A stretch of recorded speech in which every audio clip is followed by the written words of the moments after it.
네, 지난주를 끝으로 계시록을 다 마쳤습니다.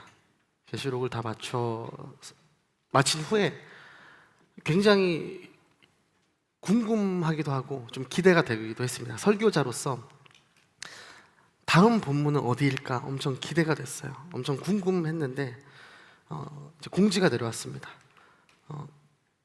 이번 주와 다음 주 2주 동안은 자유 본문으로 하세요. 이렇게 내려왔어요. 그래서 조금 당혹스러웠지만 기도를 하면서 좀 준비를 해봤어요. 우리가 지금 아웃리치 시즌이죠. 지금 발대식도 했고 첫 팀 파송을 보내기도 했습니다. 부르심, 순종, 아웃리치와 관련된 주제로 참 많이 말씀을 나눕니다. 그렇죠? 그저께 사실 노인 기도에서도 이 본문을 좀 압축한 본문을 나눴어요. 저희가 조금 더 본질적인 것들, 우리가 2달 정도면 이 기간이 끝나는데 그러고 나서도 결국 품어야 되는 것들, 그런 본질적인 말씀을 좀 나누고 싶더라고요. 그것이 바로 사랑에 관한, 여러분 많이 아시죠? 결혼식 가면은 많이 나오는 그 본문입니다. 사랑장이라고 불리던 이 고린도전서 13장을 한번 나눠보려고 합니다. 이 사랑, 한번 슬라이드를 띄워주시겠어요? 제가 노인 기도에도 똑같이 보여줬던 슬라이드입니다. 제가 안내를 드렸어요. 상당 부분이 오늘 좀 확장될 것이다, 주일 설교는. 이 슬라이드 뭔지 아세요? 저랑 나이대가 비슷한 분들은 아실 것 같아요. 저 두 분의 굉장히 아리따운 시절입니다. 리즈 시절에. 네, 봄날은 간다라는 영화였어요. 저기서 되게 유행했던 대사가 있죠. 그 대사가 뭔지 아세요? 어떻게 사랑이 변하니? 라는 대사입니다. 저거랑 또 양대 산맥처럼 느껴졌던 그 유행했던 대사가 있죠.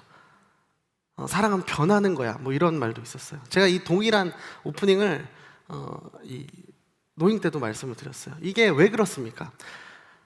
사랑이 변하든 변하지 않든 뭐 크게 중요한 건 아니에요. 이 세상의 사랑이 그렇다는 거예요. 세상의 사랑은 변하거나 뭐 변치 않거나 중요하지 않아요.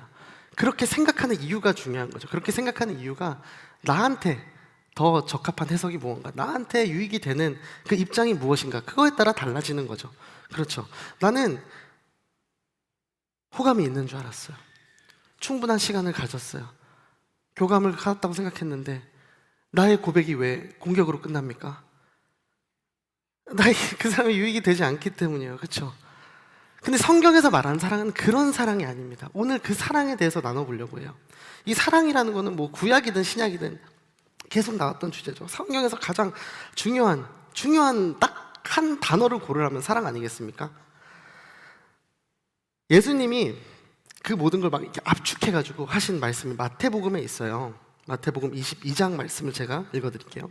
예수께서 대답하셨습니다. 네 마음을 다하고 내 생명을 다하고 내 뜻을 다해 주 내 하나님을 사랑하여라. 이것이 가장 중요하고 으뜸되는 계명이다. 그리고 둘째 계명도 이와 같다. 내 이웃을 내 몸처럼 사랑하여라. 모든 율법과 예언자들의 말씀이 이 두 계명에서 나온 것이다. 아멘. 다 아시죠? 성경을 두 문장으로 요약하면은 하나님 사랑과 이웃 사랑이잖아요. 이 두 계명이 모든 율법과 예언자들의 말씀이 나오는 그 근거라고 해요. 하나님을 사랑하고 그렇기 때문에 이웃을 사랑하는 거, 예수님이 제시한 어떤 계명이었어요. 그리고 그 사랑이 무엇인지 예수님이 직접 보여주셨죠. 말씀하고 가르쳐 주셨습니다. 요한복음 13장입니다. 내가 너희에게 새 계명을 준다. 서로 사랑하라. 내가 너희를 사랑한 것 같이 너희도 서로 사랑하라. 너희도 서로 사랑하면 이로써 모든 사람들이 너희가 내 제자임을 알게 될 것이다. 아멘. 그런데요, 이 서로 사랑하라는 계명, 뭐 완전히 없던 개념이 아니었죠. 새로운 계명이 아니었어요. 구약에서도 찾아볼 수 있었지만 예수님께서 산상수훈을 통해서 이 계명의 참된 의미가 무엇이다 가르쳐 주셨고 보여주셨어요. 내가 율법을 폐하러 온 것이 아니다. 온전하게 하려고 온 것이다. 그 클라이막스에서 이 말씀을 전하십니다. 다시 마태복음 5장입니다. 내 이웃을 사랑하고 내 원수를 미워하라는 말도 너희가 들었다. 그러나 나는 너희에게 말한다. 이제 반대로 말하시는 거예요. 너희 원수를 사랑하고 너희를 핍박하는 사람을 위해 기도하라. 아멘. 실제로 그러셨죠. 예수님이 죄로 원수되었던 인류를 위해 기도하셨죠. 그들을 대신하여 자신의 목숨을 바치셨죠. 자기 몸을 내어주는 이 사랑을 몸소 보여주셨어요. 그것이 예수님께서 사랑하신 모습, 그 러브인 액션을 보여준 거예요. 오늘 제목처럼 다시 율법의 그늘 아래로 돌아가려는 그 갈라디아 교회를 향해서 바울이 다시는 죄의 그늘 아래 들어가지 마, 믿음으로 복음을 붙들어 라는 마음으로 편지를 쓰면서 이렇게 전합니다. 갈라디아서 5장이에요. 오직 성령의 열매는 사랑과 희락과 화평과 오래 참음과 자비와 양성과 충성과 온유와 절제니 이 같은 것을 금지할 법이 없느니라. 아멘. 이 사랑에 대해서 오늘 좀 깊이 나눠보려고 해요. 이 사랑이야말로 우리가 아웃리치를 가는 단 하나의 이유 아닙니까? 우리가 신앙생활을 하는 단 하나의 이유가 바로 이거 아닙니까? 이거 없으면 우리가 왜 하고 있는 거예요? 그럼 그 사랑이 어떤 결과를 가져옵니까? 사랑은 죄의 결과를 뒤집습니다. 사랑은 역전시키는 힘이 있어요. 사랑이 최고의 가치라고 말하는 이유는 뭐 여러 가지 이유를 근거를 들 수 있지만 우리가 가져온 그 인류가 가져온 죄의 결과를 모두 뒤집는 역전시키는 힘이 사랑에 있기 때문이에요. 사랑은 죄가 들어오기 전 그 참 온전했던 그 상태, 하나님의 태초에 창조하신 그 상태로 결과를 뒤집는 거예요. 회복해 하는 거예요. 우리 공동체가 10개의 그룹과 뭐 70개 가까운 순, 뭐 세가족 순을 합하면 더 많죠. 그리고 14개의 아웃리치 팀을 허락하셨어요. 각양각색으로 다른 작은 이 순이라는 공동체 특징이 뭐예요? 특징이 뭐가 되어야 돼요? 어떤 갈등, 뭐 성비, 나이 이런 게 아니잖아요. 우리는 사랑이라는 공통 분모를 가지고 모인 사람들을 이어야 돼요. 그렇지 않다면 우리의 모임, 이 시간이 아무것도 아닌 게 되는 거예요. 성경은 우리의 믿음도, 우리의 그 믿음의 근간이 되는 복음, 복음의 근간이 되는 하나님도 그렇게 되면 아무것도 아니게 된다. 우리가 사랑하지 않으면 아무것도 아니게 된다. 이렇게 말씀을 합니다. 오늘 본문 고린도전서는 이게 뭐예요? 편지죠, 편지. 고린도 교회의 성도님들에게 쓰는 편지입니다. 고린도는 막 역사와 전통이 무구한 우리나라 치면 뭐 경주, 일본의 교토 같은 그런 곳이 아니었어요. 오래된 도시였지만 로마에 저항하다가 BC 140년경에 함락되었습니다. 그리고 100년 가까이 그냥 폐허처럼 방치되었어요. 그러다가 BC 40년경에 줄리어스 시저가 지원을 합니다. 재건을 시켜요. 지리적 이점으로 급속히 막 성장을 하게 된 그 도시예요. 그래서 바울이 활동했던 그 시대, AD 뭐 30년 이후겠죠. 그때 50만 명 이상 거주하는 대도시가 되었다고 해요. 근데 돈과 뭐 성공, 쾌락을 추구하는 그런 사람들의 도시, 급속도로 발전한 그런 도시, 그런 문화 속에서 예수 그리스도를 알았어요. 영접했어요. 고린도 교회가 세워졌지만 여전히 그런 세상의 문화와 죄의 유혹에 노출되어 있던 그런 고린도 교회였다고 생각하시면 돼요. 그래서 바울이 편지를 씁니다. 근데 요 시작에 그런 얘기가 있거든요. 은사에는 참, 능력에는, 그런 능력, 은사 이런 거에는 참 부족함이 없었던 교회로 보여요. 언변도 탁월했고 지식도 풍부했어요. 그걸 아는 바울이 오늘 본문은 바로 직전 12장 끝부분에서 이런 질문 아닌 질문을 합니다. 자, 12장 29, 30절입니다. 모두가 다 사도들이겠습니까? 모두가 다 예언자들이겠습니까? 모두가 다 교사들이겠습니까? 모두가 다 능력을 행하는 사람들이겠습니까? 모두가 다 병 고치는 은사들을 가졌겠습니까? 모두가 다 방언들을 말하겠습니까? 모두가 다 통역을 하겠습니까? 질문 아닌 질문이죠. 그렇죠? 사실 질문이 아니잖아요. 그거 아니잖아 라고 하는 거죠. 우리가 모두가 아웃리치를 갈 수 없잖아요. 모두가 FA를 갈 수가 없어요. 다 각자의 역할이, 각자의 쓰시는 방법이 다릅니다. 그거랑 똑같은 거죠. 그거 아니잖아 라는 대답이 이미 포함된 질문 아닌 질문입니다. 고린도 성도들 뭐 은사를 가지고 있는 분들이 많았겠죠. 또 몇몇은 참 갖기를 여전히 소망하는 분들도 있었을 것이고, 어느 쪽으로 보든 참 은사에 좀 집중하고 있다, 바울이 이렇게 판단을 한 거예요. 그들에게 내리는 12장의 결론, 마지막 구절이 이렇습니다. 그러나 더 큰 은사들을 간절히 구하십시오. 이제 내가 여러분에게 가장 좋은 길을 보여드리겠습니다. 아멘. 바울은 얘기하는 거예요. 은사 사모하는 거 좋아요. 은사를 사모하십시오. 그런데 가장 좋은, 가장 궁극적인 좋은 길은 따로 있습니다. 따로 있어요. 12장이 은사에 관한 바울의 지침이 쭉쭉쭉 있다면 우리 한 단계 더 그 뒤에 있는 진짜 궁극적인 길을 내가 안내해 드리겠습니다 라고 하는 거예요. 자, 바울이 말하는 가장 좋은 길, 이제 13장이 시작되는 거죠. 한번 더 들어가 봅시다. 자, 오늘 본문 1, 2, 3절입니다. 한번 같이 읽어볼까요? 시작. 내가 만일 사람의 언어와 천사들의 말을 한다 할지라도 내게 사랑이 없으면 울리는 징이나 소리나는 꽹과리와 같을 뿐입니다. 내가 만일 예언하는 은사를 가지고 있고 모든 비밀과 모든 지식을 알고 또 산을 옮길 만한 믿음을 가지고 있다 할지라도 내게 사랑이 없으면 나는 아무것도 아닙니다.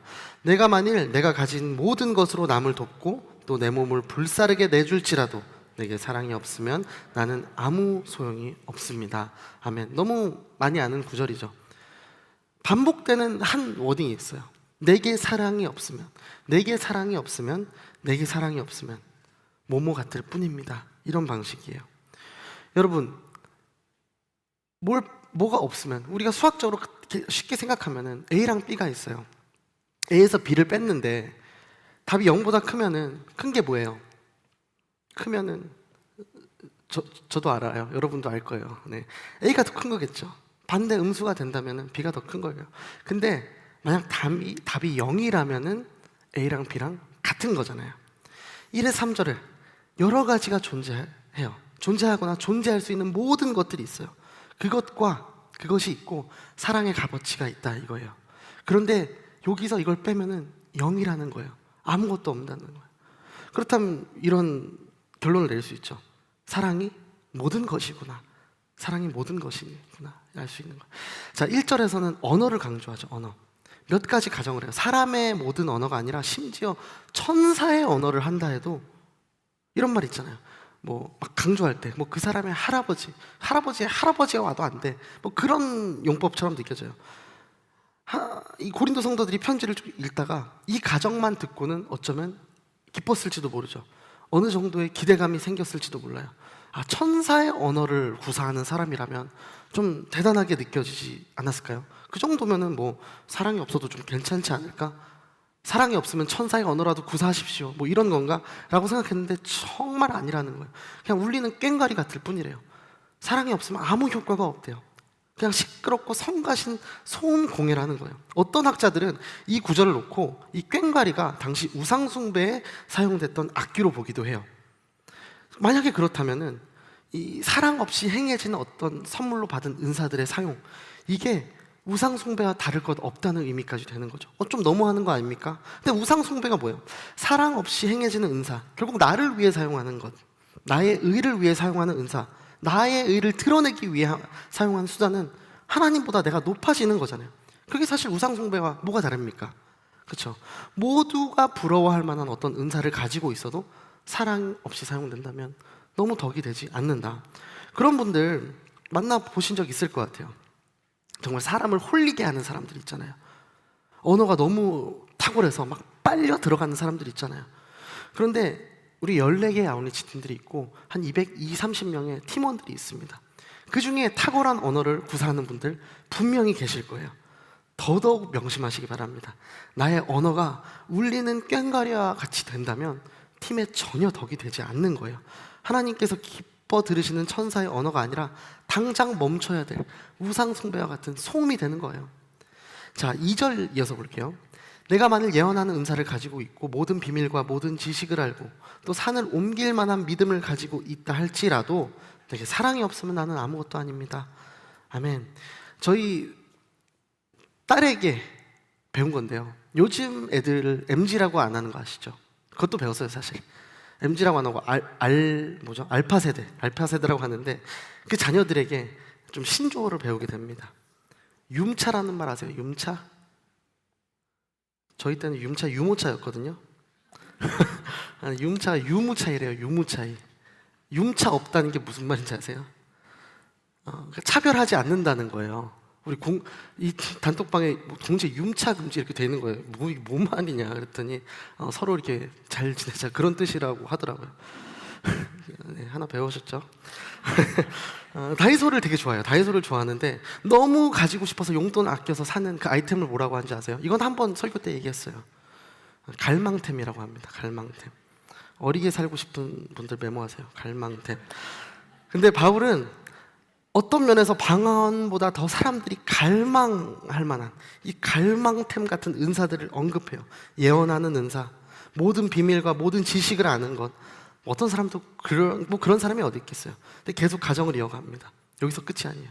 말만 잘하는 게 아니라 진짜 믿음의 사람, 예수님 말한 산을 옮길 만한 믿음을 가지니 정말 엄청난 능력이겠죠. 이런 사람의 말과 지식, 믿음, 이런 사람이 있다면 얼마나 많은 사람들이 모이겠습니까? 그 주위로. 말 조금만 잘하고 스피치를 해도 막 인기와 명예를 그렇게 얻는데, 하물며 이런 말도 안 되는 조건을 가진 인간이라면 어떻겠어요? 그런데 중요한 건 그 와중에서도 사랑이 빠지면 아무짝에 쓸모가 없다.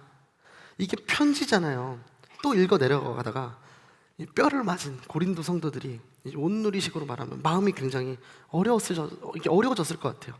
막 짜증이 났을 수도 있을 것 같아요. 대체 뭘 어떻게 하라는 거야? 어쩌라는 거야? 어떻게 사랑하라는 거야? 나도 나름 사랑하면서 살아가고 있는데 뭐야, 뭐 전 재산이라도 내려놓으라는 거야? 뭐 목숨을 바치라는 거야? 근데 이런 반응을 예상한 것처럼 3절의 말씀 이어가는 거예요.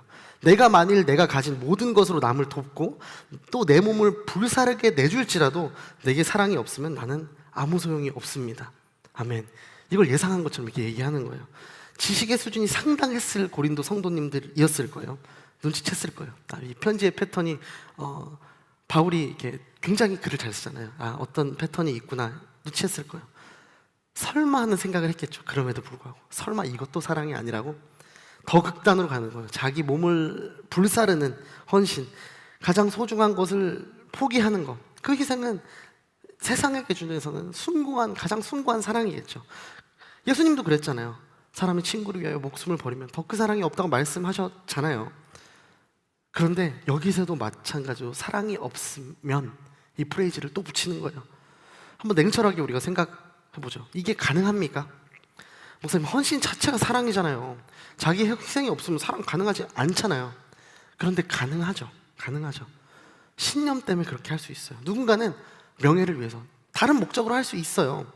누군가는 복수심에도 할 수 있어요. 극단적인 이슬람들이 그러잖아요. 테러를 하잖아요. 그들이 원하는 그 천국, 알잔나라고 하는 그 천국을 위해 테러의 목숨을 너무 쉽게 바칩니다. 최고의 영예로 삼습니다. 여러분, 사랑 없는 헌신이 이렇게 가능한 거예요. 보상되어질 어떤 대가를 바라보고 가능한 거예요.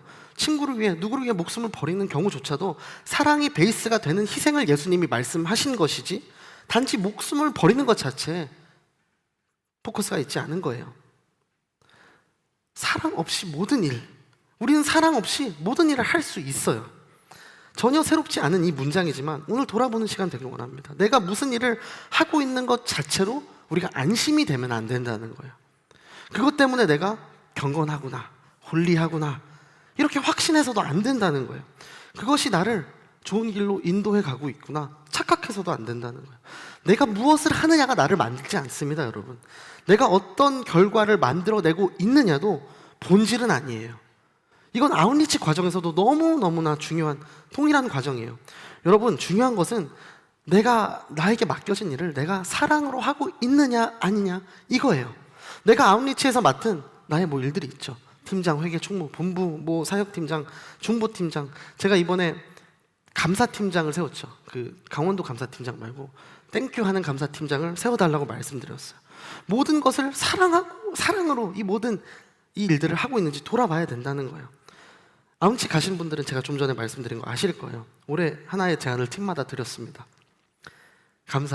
감사를 이 분열과 갈등의 영이 틈타지 못하도록 감사의 제목을 종용해서 계속 푸시하는, 매일 몇 개씩 올리는 그 역할을 수행할 한 사람을 세워주십시오 라고 했어요. 잘들 세워주셨더라고요. 근데 제가 죄송합니다. 이 자매님 익명으로 할게요. 허락은 안 받았는데 그분이 주신 감사 제목을 몇 개 제가 갖고 왔어요. 6월 19일의 감사 제목입니다. 한 살이라도 어릴 때 고집이 생기기 전에 하나님한테 잘 휘둘려서 내 생의 모든 선택권을 내던지고 편하게 살아도 걱정에 시달리지 않게 하게 해주시면 감사드립니다. 나 혼자는 감사 잘 못할 것 같은데 감사할 수밖에 없게 만들어주는 동역자들을 붙여주셔서 감사드립니다.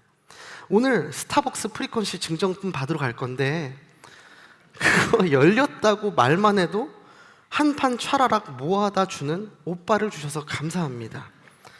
그 맛을 느낄 수 있는 건강한 혀를 주셔서 감사합니다. 이렇게 주셨어요. 근데 마지막에 제가 기억에 남는 게, 전에는 이런 고백이에요. 전에는 진짜 주일마다 교회 가는 것이 고역이었는데 이제는 즐겁고 기쁜 마음으로 주일을 기대하게 해주셔서 감사합니다. 아멘. 이 익명의 감사팀장의 고백 안에 뭐가 있는 거예요? 교회를 오는 것 자체가 우리 신앙생활에 어떤 포인트를 쌓아주지 않는다는 그 깨달음이 있는 거잖아요. 교회를 오는 우리들의 마음의 중심을 보시는 하나님이시잖아요. 그걸 아는 거죠. 우리의 모든 것이 탁월하다고 해도 그 마음의 중심이 제대로 서 있지 않으면 아무 소용이 없다는 거예요. 그럼 사랑 없이 하는 모든 일이 있다면 뭐가 있겠어요? 사랑으로 하는 모든 일이 있겠죠. 사랑으로 하는 모든 일. 사랑으로 한다면 어떤 일도 하나님이 주신 가치를 갖게 되는 역설이 있습니다. 경고의 말씀이자, 이 바울의 편지가 경고의 말씀이자 동시에 축복의 말씀인 것이 우리가 계획하는 모든 아웃리치의 여정, 그 더 선한 길로, 덕을 세우는 길로 인도하는 과정인 거예요. 자, 본문 4장에서 7절 여러분 다 아시죠? 따로 읽진 않겠습니다. 사랑은 어떠하며 어떠하며 어떠하며 어떠하지 않고 어떠하지 않고 어떠하다, 모든 것을 견딘다, 이렇게 끝나는 문장이잖아요. 바울이 제시하는 이 사랑의 모든 모습이 있습니다. 근데 이걸 보기 전에 13장 전체에서 알고 가야 될 중요한 사실 하나 짚자면, 바울은 사랑을 정의하고 있는 것 같은데 정의하고 있지 않아요. 사랑은 땡땡땡입니다 라고 하지 않고, 사랑은 무엇을 한다, 무엇을 어떻게 하지 않는다, 이렇게 말한다는 거예요. 러브 인 액션이죠. 저의 학창시절에 수학 참고서를 양분했던 두 개의 책이 있습니다. 수학의 정석, 개념 원리, 이 두 책이었어요. 지금 생각해도 그 제목을 되게 잘 지은 것 같아요. 바울은 근데 그런 개념 원리를 제시하고 있는 게 아니에요.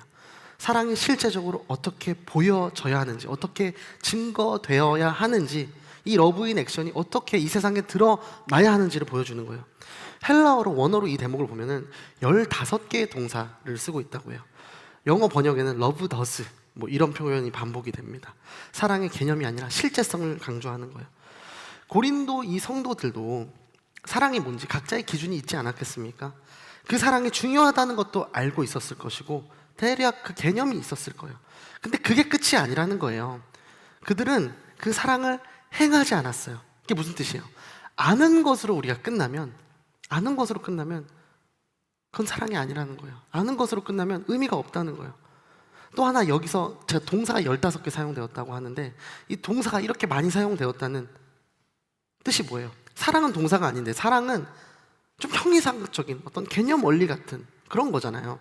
그 자체가 무언가를 할 수 없는 것처럼 느껴지잖아요. 그런데 동사를 사용해서 뭐를 하는 것 같이 의인화한 거예요. 사람처럼. 그리고 거기에 생명력을 불어넣는 거예요. 그것을 통해 이게 이론, 어떤 추상적인 개념이 아니다, 무엇을 진짜로 하는 것이다, 액션을 취하는 것이다 얘기를 하는 거예요. 그런데 가만히 생각하면 이 편지에 이 의인화를 넘어서 실제로 인간이 되어서 그 사랑을 보여주신 분이 계시잖아요. 그게 바로 인간 되신 예수님이죠. 성경은 하나님을 사랑이라고 여러 번 기록했습니다. 자, 요한일서 4장 8절이에요. 사랑하지 않는 사람은 하나님을 알지 못합니다. 하나님은 사랑이시기 때문입니다. 되게 짧은 문장인데 너무 파워풀하죠. 사랑하지 않는 사람은 관련 없는 사람이래요. 왜냐? 하나님은 사랑이시기 때문입니다. 아멘. 사랑이 하나님의 가장 본질되는 속성, 그가 하시는 모든 일이 사랑이 남는 그 자국들이죠. 예수님이 그 일을 그렇게 하신 거예요. 그래서 예수님께서 하신 일을 통해 실제로 성경에서 말하는 사랑이라는 게 무언지 우리가 직접적으로 간접적으로 배울 수 있는 거잖아요. 이 본문에서 4절에서 7절까지 이 사랑을 나로 바꿔 읽는다면 어떨까요? 절대로 떳떳하게 읽히지 않을 거예요. 사랑은 오래 참고, 나는 오래 참고, 사랑은 시기하지 않으며, 나는 시기하지 않으며, 모든 것을 믿으며, 이걸 다 치환해서 읽어보세요. 쉽지 않습니다. 그렇죠? 그런데 그럴 수 있었던 인간이 딱 한 명 있다 이거예요. 딱 한 명. 그게 바로 예수님이에요. 예수님을 이 사랑에 넣어보잖아요. 너무나 자연스럽습니다. 어떻게 읽혀요? 예수님은 오래 참고, 예수님 친절하며 시기하지 않으며 자랑하지 않으며, 이게 너무나 딱딱 맞게 되는 거예요. 왜 그래요? 예수님, 하나님의 아들, 하나님의 본체, 그가 사랑 그 자체이기 때문에 이게 너무 자연스럽게 느껴지는 거예요. 그래서 오늘 본문을 통해 여러분 기억하셨으면 좋겠어요. 하나는요, 우리는 그렇게 하지 못한다는 사실, 그렇게 못하는 나를 인정하는 거, 그렇게 평생 못해요. 우리는 그걸 인정하는 거예요. 그렇기 때문에 뭐예요? 그렇게 완벽하게 하신 예수님을 기억하는 거, 기억하고 그렇게 살기 위해서 몸부림치는 거, 요걸 기억하라는 거예요. 내게 능력 주시는 자 안에서 내가 모든 것을 할 수 있다 말씀하셨잖아요. 이 말이 다시 한번 여러분의 가슴 속에 새겨지는 시간 되기를 축복합니다. 자, 이어서 보면요, 9절 10절, 9절 10절입니다. 부분적인 것과 완전한 것을 비교합니다. 부분적인 것과 완전한 것.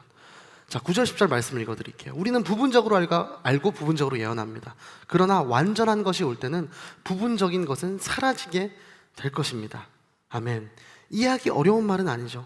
온전한 것이 올 때는 부분적으로 우리가 행하던 것들이 자연스럽게 없어진다는 거예요. 우리가 의식적으로 하지 않아도 그렇게 없어진다는 거예요. 저는요, 이렇게 수학을 참 못했죠. 수학을 잘 못했는데, 그래서 작년에 한번 크게 지적받았어요. 설교 제목 가지고.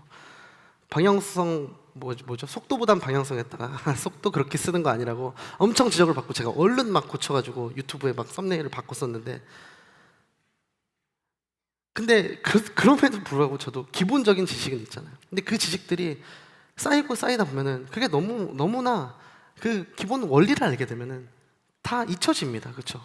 나한테 체화가 돼서 그냥 자연스럽게 쓰게 됩니다.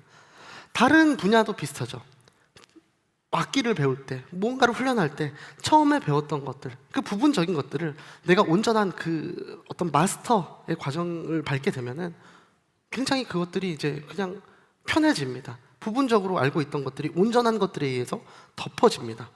성경의 원리도 마찬가지죠. 세례 요한도 그랬잖아요. 세례 요한이 완전하신 하나님 앞에 자기는, 그쵸, 예수님만 흥해야 된다, 이렇게 말씀을 했잖아요. 바울이 은사를 폄하하려는 의도가 아니었습니다. 영원한 나라에서 우리는 온전히 알 수 있을 것이고, 그때는 더 이상 부분적인 것들이 이제 우리가 필요가 없어질 것이다 라고 얘기하는 거예요. 이 땅에서 은사들이 선물로 주셨는데, 이 땅에서 하나님 나라를 경험하기 위한 어떤 수단들인 것이지, 하나님 나라가 완성되어질 때, 예수 그리스도가 다시 올 때는 자연스럽게 필요가 없어진다는 거예요. 그리고 이어서 11절에는 어린아이와 어른을 비교해서 얘기합니다. 11절, 내가 어린아이였을 때는 어린아이같이 말하고 어린애같이 이해하고 어린아이같이 생각했습니다. 그러나 어른이 돼서는 어린아이의 일들을 버렸습니다. 아멘. 어린아이였을 때 이 문장들 너무 자연스럽죠. 만약에 어린아이가 어른같이 깨닫고 생각하고 말한다면 굉장히 천재 소리 듣겠죠. 그런데 반대의 경우는 끔찍합니다. 그렇죠? 어른이 되면 어른의 삶을 살기 위해 어린아이의 그 생각, 사고방식을 버려야 되는 거예요. 바울은 나중에 우리의 은사의 활용들이 너네 안에서 그렇게 논쟁이 일어나고 있는 많은 수단들, 언변의 탁월함, 이런 것들이 결국 필요하지 않은 날, 영원하지 않을 거라고 얘기하는 거예요. 그리고 12절에 이렇게 이야기합니다. 지금은 우리가 거울에 비추어 보듯 희미하게 보지만 그때는 얼굴과 얼굴을 맞대어 볼 것입니다. 지금은 내가 부분적으로 알지만 그때는 주께서 나를 아신 것 같이 내가 온전히 알게 될 것입니다. 아멘. 이거를 얘기하면, 이렇게 좀 비유를 하면 뭐예요? 우리가 페이스타임 하는 거랑 직접 보는 거랑 그런 차이 아니겠습니까? 하나 좀 흥미로운 표현은 12절에 보면은 지금은 점점점점 있고 그때에는, 그리고 다음 문장도 시작이 지금은 점점점점 그리고 그때는, 이렇게 반복된다는 거예요. 지금과 그때를 구분해서 말한다는 거죠. 거울로 보는데 정확히 거울이 무슨 뜻인지는 모르지만 어쨌든 희미한데요, 잘 안 보인대요. 여러모로 불확실성 가운데 있다는 거죠. 그런데 아무리 뛰어난 은사를 가진 사람도 그 불확실성 아래에 있는데 그때는 다르다는 거예요. 우리 아무리 페이스타임 좋아졌어도 얼굴과 얼굴을 대하는 것처럼 그 느낌을 줄 수는 없잖아요. 한계가 있습니다. 그러나 그때는 얼굴과 얼굴에 맞대고 보는 것처럼 그렇게 본대요. 굳이 다른 방법의 사용, 그 필요가, 니즈가 없어집니다. 서로를 보고 싶은 너무 그 연애 초기의 커플이 있다고 쳐봐요. 그들이 같이 있는 순간엔 페이스타임 할 필요가 없잖아요. 주님을 우리가 진짜 눈으로 보게 되는 그날이 온다면, 보고 말씀 직통으로 이해 안 되면 물어볼 수 있는 날이 있다면 뭐 어떤 다른 수단이 필요하겠습니까? 그렇죠? 우리는 일시적인 그런 땅에 있는 그런 것들이 아니라 영원한 것을 바라보며 살아가야 되는 사람들인 줄로 믿습니다. 그렇기 때문에 그 영원한 것의 가치를 둬야 되는 사람들이죠. 은사가 주어진 이유와 목적이 있는데, 확실한 건 이 땅에서는 분명히 의미가 있습니다. 근데 더 중요한 건 뭐예요? 만약 우리가 영원을 살지 않는다면 이 땅의 것이 너무나 소중해요. 거기에 투자하는 게 맞는 투자법이에요. 그런데 우리는 영원을 바라보는 사는 사람들인 거잖아요. 이 땅에서의 삶이 끝이 아닌 줄로 믿고 사는 사람들. 그렇기 때문에 그때까지 남는 것, 오직 사랑에 목을 매야 되는 사람이다. 이렇게 이 흐름이 오는 거예요. 사랑만이 끝까지 남기 때문에 모든 것을 사랑으로, 사랑 안에서 행하는 제2포유 청년 되기를 축복합니다. 오늘 마지막 13절이에요. 그러므로 믿음, 소망, 사랑 이 세 가지는 언제까지나 남아있을 것인데 이 가운데 가장 위대한 것은 사랑입니다. 아멘. 하나님 나라를 진짜 같다고 우리가 생각해 봅시다. 믿음의 대상, 소망의 본체가 이 앞에 계세요. 그러면 그 소망이 자연스럽게 사라지지 않겠어요? 우리가 소망하던 것을 보게 되니까. 우리가 땅에 살지만 하늘 소망을 품으며 살아가자고 이야기하는 게, 하늘에 이제 도착을 하면 다른 레벨로 가는 거잖아요. 하지만 그때도 여전히 사랑만은 남아있다는 거예요. 그래서 사랑이 제일이라고 이 말씀이 얘기하는 거예요. 그래서 가장 좋은 길, 위대한 길이라고 12장에 그렇게 설명을 바울이 한 거예요. 여러분의 아웃리치와 삶의 여정이 이렇길 바랍니다. 다른 거 다 몰라도 사랑만은 남는 여정이 되길 축복합니다. 자, 말씀을 정리해 보겠습니다.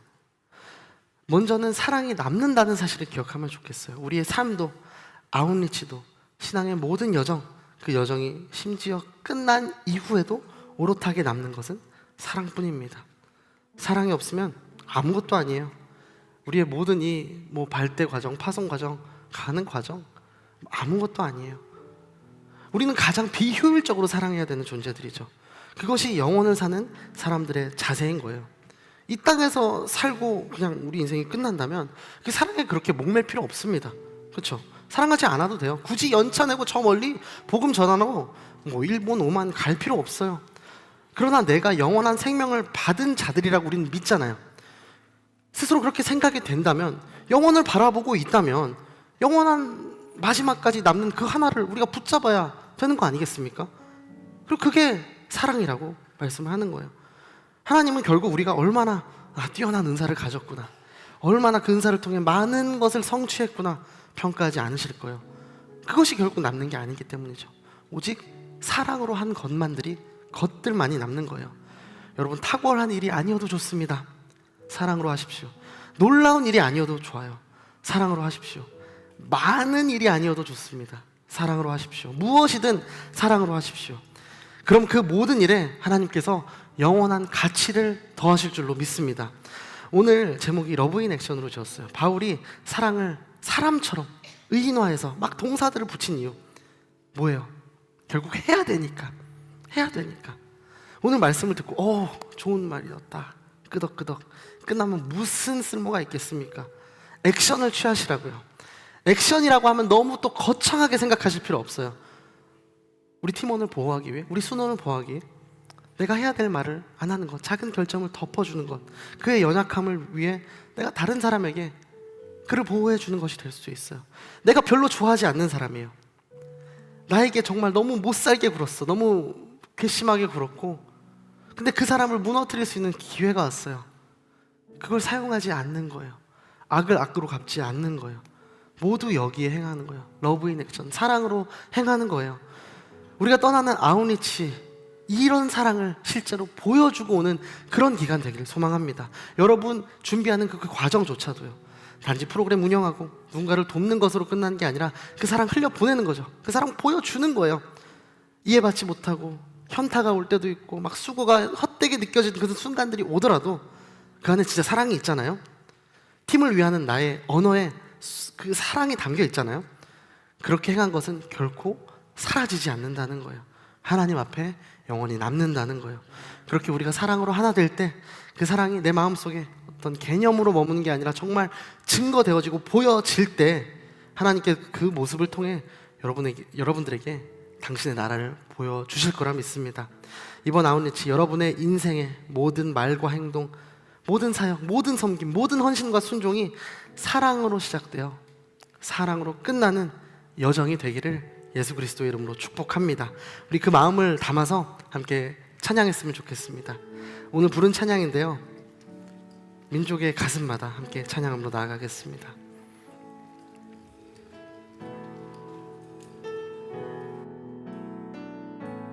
민족의 가슴마다 피 묻은 그리스도를 심어 이 땅에 부르고 부른 그리스도의 계절이 오게 하소서. 오게 하소서. 이 땅에 하나님의 나라가 이루어지게 하옵소서. 모든 사람의 마음과 교회와 가정에도 하나님 나라가 임하게 하여 주소서. 주의 청년들이 예수의 꿈을 꾸고 인류 구원의 환상을 보게 하소서. 한 손에 복음 들고 한 손에 사랑을 들고 온 땅 구석구석 누비는 나라 되게 하소서. 처음부터 고백하겠습니다.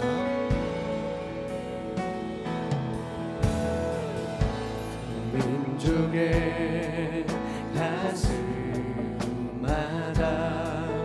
피 묻은 그리스도를 심어 이 땅에 부르고 부른 그리스도의 계절이 오게 하소서.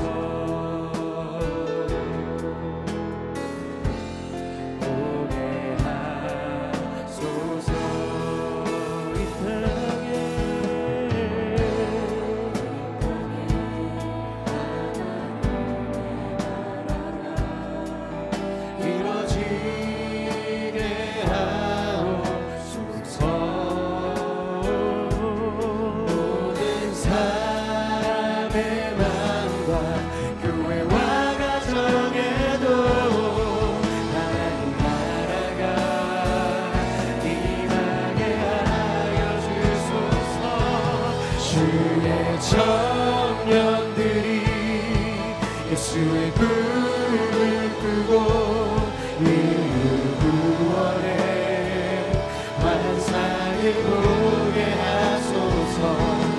한 손에 복음 들고 한 손에 사랑을 들고 온 땅 구석구석 누비는 주의 청년들이 나아갑니다. 주의 청년들이 주의 사랑과 복음을 들고 나아갑니다. 예수의 꿈을 꾸고 인류 구원의 환상을 보게 하소서. 한 손에 복음 주의 들고 사랑 들고 나아갈 때 주여와 함께하여 주시옵소서. 그 사랑을 증거하며 행하는 자 되게 하여 주옵소서. 마지막으로 고백합니다. 주의 청년들이 나아갑니다. 예수 그리스도의 심장, 예수 그리스도의 사랑을 들고 나아갑니다. 예수의 꿈을 꾸고 인류 구원의 환상을 보게 하소서. 한 손에 복음 들고 한 손에 사랑을 들고 온 땅 구석구석 누비는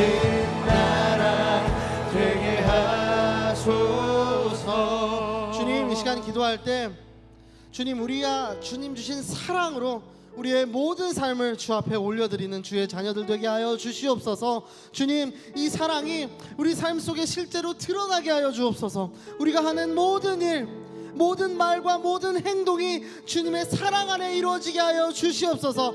특별히 우리 아웃리치 팀들을 보낼 때 그들의 모든 사역과 그들의 모든 손길들, 그들의 모든 마음이 주의 사랑으로 충만하게 하여 주시옵소서. 우리 기도 제목 가지고 주의 사랑을 우리 안에 충만하게 부어달라고 간절하게 주의 이름 선포하며 기도하며 나아갑니다.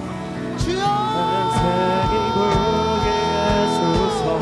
주여, 한 손에 모든 주의 사랑을 들고 나아갑니다. 주여, 주의 사랑 안에 온전하여지길 원합니다. 주님 무릎 꿇습니다. 주님 기도합니다. 주님이 주신 그 사랑이 우리의 삶 속에서 실제로 드러나게 하여 주시옵소서. 실제로 증거되게 하여 주시옵소서. 우리가 하는 모든 말과 모든 일과 모든 행동이 주님의 사랑 안에서 이루어지게 하여 주시옵소서. 주여, 우리 아웃리치 팀들 특별히 보낼 때 그 14개의 팀들, 그들의 사역과 계획과 프로그램과 그들의 손길과 그들의 마음, 그들의 언어 속에서 주님의 사랑을 충만하게 경험해주는 이 시간, 그 과정들이 될 수 있도록 성령 하나님 주님 개입하고 간섭하여 주시옵소서. 주여, 주여, 우리의 언어가, 우리의 말과 행동이 주님의 사랑으로 충만하여져서 하나님께 영광 올려드리는 주님의 사랑의 자녀들 되게 하여 주옵소서. 우리가 사랑으로 주님 안에 살아가는데 주님 우리를 통하여 주님의 뜻을 이루어 주시옵소서. 주여, 그렇게 우리를 사용하여 주시옵소서. 주여, 우리를 사용하여 주옵소서.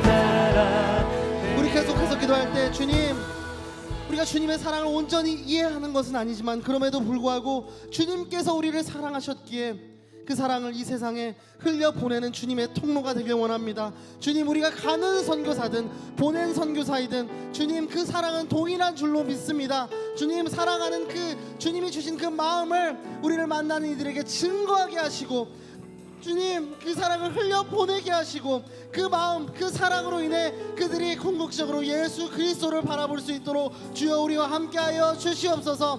우리를 통해, 그 사랑을 통해 하나님께 영광 올려지며 우리의 삶이 주님의 사랑을 흘려보내는 하나하나의 그릇이 될 수 있도록 주여 우리를 사용해 달라고 우리 함께 그 마음을 담아 주님의 이름 간절히 선포하며 기도합니다.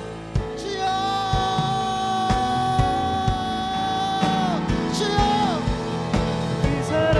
우리라는 하나하나의 그릇이 주님께서 세우시고 사용하시는 그 그릇에 다른 것이 담기지 않기 원합니다. 주님 오롯이 주님의 사랑만이 담기게 하여 주시옵소서. 주여, 주여, 아우리치를 나가는 이들, 아우리치를 나가는 이들, 기도하는 이들, 주님 모두 한 사람에게 예수 그리스도의 사랑을 충만하게 채워 주시옵소서. 주여, 사랑하는 그 마음, 주님 주신 그 사랑하는 마음, 주님 그 사랑 하나, 그 사랑만이 남습니다. 나의 영광, 나의 영광으로서 주여 사랑으로 우리는 끈가리 하는 것입니다. 주여, 주여 영광으로 하여 주시옵소서. 그렇게 주님의 사랑을 흘리는 우리가 되게 하여 주시옵소서.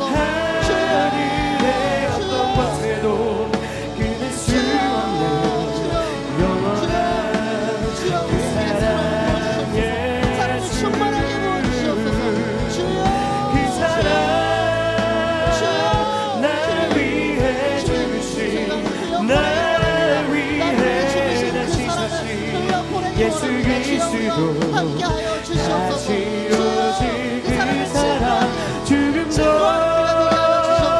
생명도 천사도 하늘의 어떤 것에도 끊을 수 없는 영원한 그 사랑 예수, 그 사랑 날 위해 죽으신, 날 위해 다시 사신 예수 그리스도, 다시 오실 그 사랑, 죽음도 생명도 천사도 하늘의 어떤 것에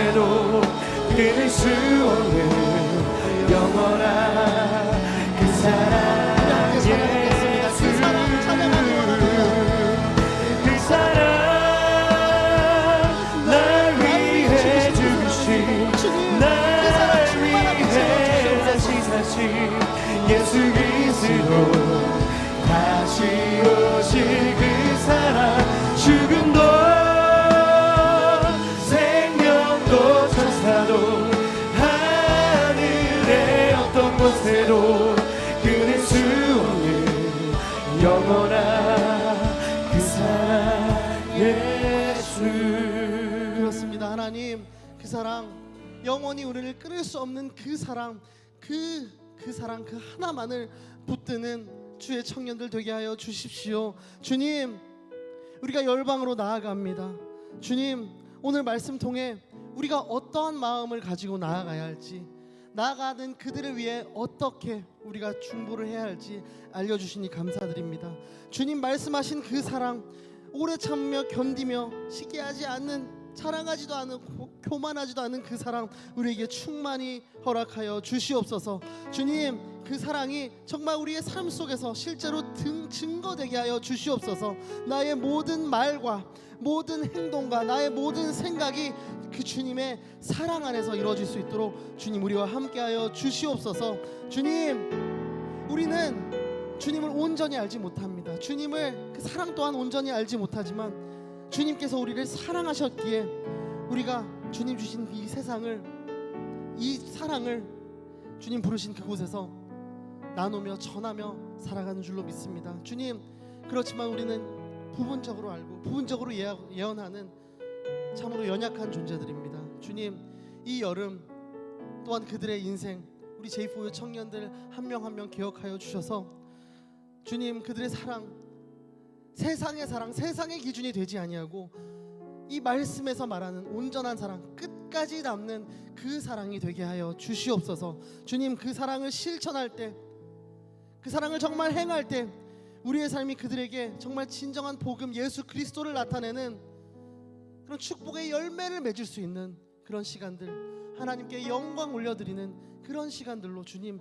사용되어질 수 있도록 주님 우리에게 충만하게 임하여 주시옵소서. 그렇게 우리를 인도하실 가장 선한 길로 우리를 예비하시고 우리를 공급하시며 채우실 하나님께 영광 올려드리며 살아계신 예수 그리스도 이름으로 기도드립니다. 아멘. 우리 하나님께 영광의 박수 올려드리겠습니다.